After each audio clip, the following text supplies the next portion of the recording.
sou especialista de desenvolvimento da construção da ArcelorMittal Aços Planos e estou aqui com vocês hoje mais uma vez para continuar a nossa websérie sobre dimensionamento do Polydeck 59S. Na aula passada, nós discutimos sobre a utilização das tabelas de vãos e cargas do Polydeck 59S, que é uma poderosa ferramenta de dimensionamento que já traz para diferentes combinações de vãos, espessuras de laje e espessuras de chapa, os valores das máximas cargas sobrepostas que podem ser aplicadas ao sistema. Porém, para a gente concluir o dimensionamento, é necessário ainda dimensionar uma tela ou um vergalhão, enfim, uma armadura que vai sobre os apoios intermediários para garantir a transferência de momento fletor de um vão para outro e, desse modo, permitir que o sistema atinja os valores de cargas propostos nas tabelas. Para a gente começar a discutir o assunto, observem essa foto. Diferente do caso mais simples, que é quando a laje trabalha de maneira biapoiada, em que há apenas momento fletor positivo, quando a gente projeta o Polydeck 59S para trabalhar com continuidade sobre os apoios internos, existe momento fletor negativo sobre eles. E é justamente esse o nosso parâmetro base para dimensionamento das armaduras negativas sobre os apoios. Essa armadura ela deve ser posicionada logo abaixo do topo da camada de concreto, normalmente a 20 milímetros, isso vai depender da classe de agressividade do local em que a obra foi executada. Essa armadura ela pode ser tanto uma tela soldada, ou então ela pode ser uma barra que vai complementar a área de aço da tela originalmente projetada sobre o piso, para controle da fissuração do concreto. Para ficar mais claro, vamos recorrer a um exemplo de aplicação. Vamos considerar, a princípio, uma laje contínua sobre 3 apoios com 2 vãos de 2,60 m, utilizando uma chapa de espessura 0,80 mm. Recorrendo à tabela de vãos e cargas, a gente consegue facilmente determinar a máxima carga sobreposta a essa laje, que é de 827 decanewtons por metro quadrado, ou 827 kgf por metro quadrado, ou então 8,27 kN por metro quadrado.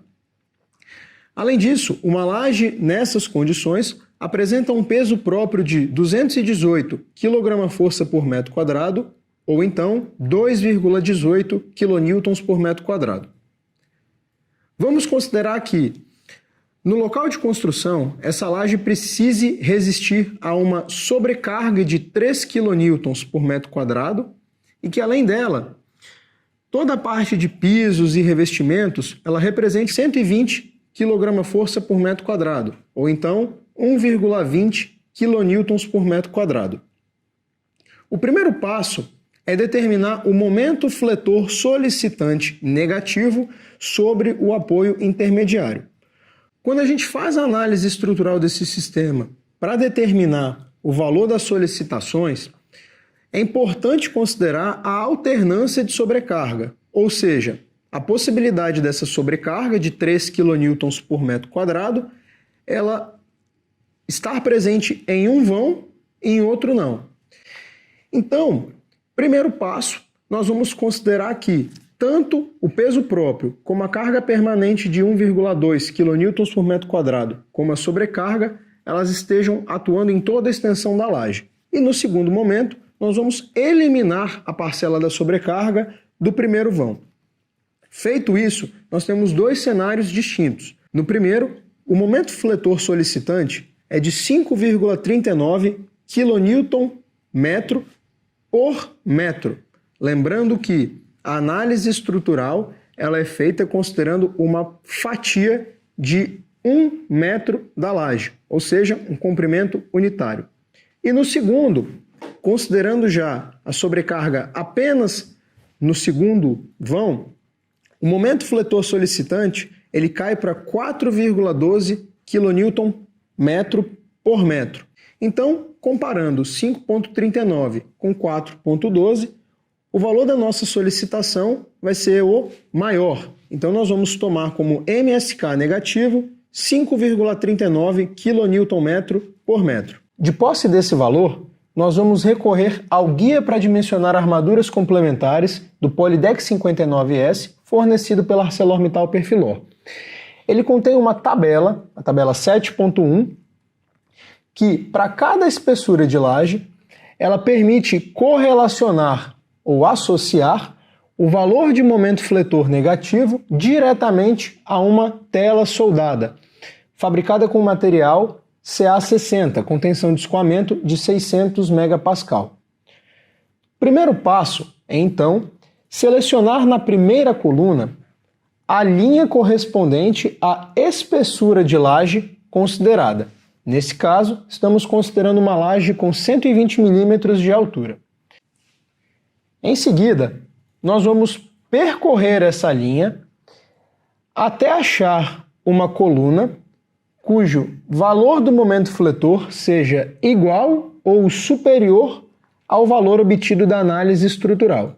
Então observe nesse caso que, percorrendo da TS75 até a TS159, o momento fletor ele aumenta de 2,63 para 5,17, que são valores ainda inferiores ao nosso valor de 5,39 kN por metro. Por outro lado, quando nós chegamos na coluna correspondente à tela soldada 196, o valor do momento fletor negativo ele passa para 6,15, já superior ao valor obtido da análise. Desse modo, uma tela soldada Q196, ou seja, com 1,96 cm² por metro, é suficiente para resistir ao momento fletor negativo sobre o apoio intermediário para a laje considerada. Uma vez dimensionada a área de aço necessária para resistir ao momento fletor negativo, é hora de detalhar essas armaduras, ou seja, definir quais são os seus comprimentos ou dimensões necessárias.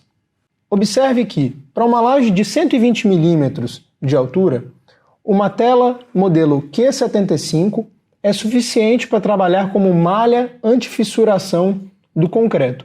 Essa armadura negativa sobre o apoio intermediário, ela deve se estender a 30% do vão para cada lado do apoio. Então, nesse caso, nós temos dois vãos com 2.600 mm, então a nossa armadura ela vai ter 780 mm para cada lado desse apoio. Nós podemos, de imediato, adotar a maior tela em toda a extensão da laje, o que pode não ser uma alternativa viável economicamente, ou então complementar a malha antifissuração para garantir nessa região central uma área de aço igual ao que foi dimensionado anteriormente.